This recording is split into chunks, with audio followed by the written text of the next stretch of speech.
എല്ലാ പ്രാവശ്യത്തെയും പോലെ അമ്പുടൂൻ്റെ ബർത്ത്ഡേൻ്റെ വീഡിയോ ഇപ്രാവശ്യം ലേറ്റ് ആയിട്ടാണ് വന്നിരിക്കുന്നത്. ഒക്ടോബർ 20 അമ്പുടൂൻ്റെ ബർത്ത്ഡേ കഴിഞ്ഞു പോയി.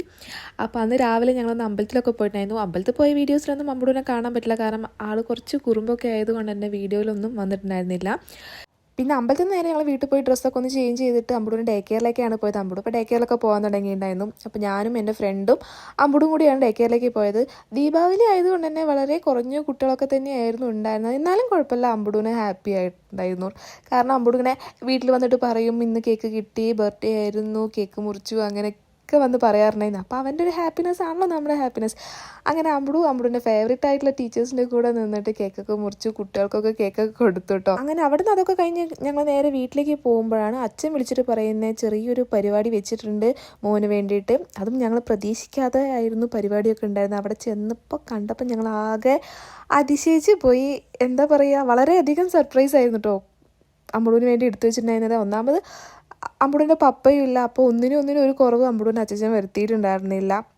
ആകെ കണ്ടപ്പോൾ തന്നെ ഞങ്ങൾക്ക് വളരെയധികം സന്തോഷമായിട്ടുണ്ടായിരുന്നു. അങ്ങനെ കുറച്ച് നേരം കൊണ്ട് അമ്പുടൂന് വളരെ അധികം വേണ്ടപ്പെട്ട ആൾക്കാരെ മാത്രം വിളിച്ചിട്ട് ഞങ്ങൾ ആ ഒരു പരിപാടി നല്ല അടിപൊളിയാക്കി എന്ന് പറയാം. എന്നിരുന്നാലും അമ്പുടൂൻ്റെ പപ്പേനെയായിരുന്നു ഞങ്ങൾക്ക് അവിടെ കൂടുതലും മിസ് ചെയ്യുന്നുണ്ടായിരുന്നത്. ആളിവിടെ ഇല്ലല്ലോ.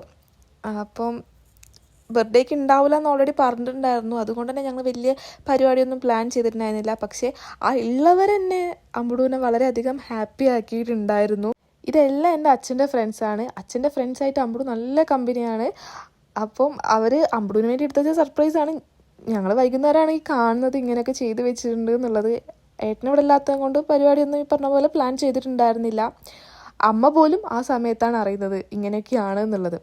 അങ്ങനെ നല്ല അടിപൊളി ഫുഡും കാര്യങ്ങളൊക്കെ അവർ സെറ്റാക്കിയിട്ടുണ്ടായിരുന്നു.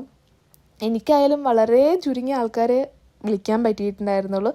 ബാക്കിയുള്ളവർ ഇതൊക്കെ കഴിഞ്ഞതിന് ശേഷം പരാതിയും പരിഭവമായിട്ട് വന്നിട്ടുണ്ടായിരുന്നു. പിന്നെ അങ്ങനെ കുറച്ച് ഫോട്ടോസൊക്കെ എടുത്ത് പിന്നെ ഫുഡൊക്കെ കഴിച്ചിട്ട് എല്ലാവരും ഒരു 10 മണീൻ്റെ ഉള്ളിൽ തന്നെ എല്ലാവരും ഓരോരോ വഴിക്ക് അങ്ങോട്ട് പോയിട്ടുണ്ടായിരുന്നു.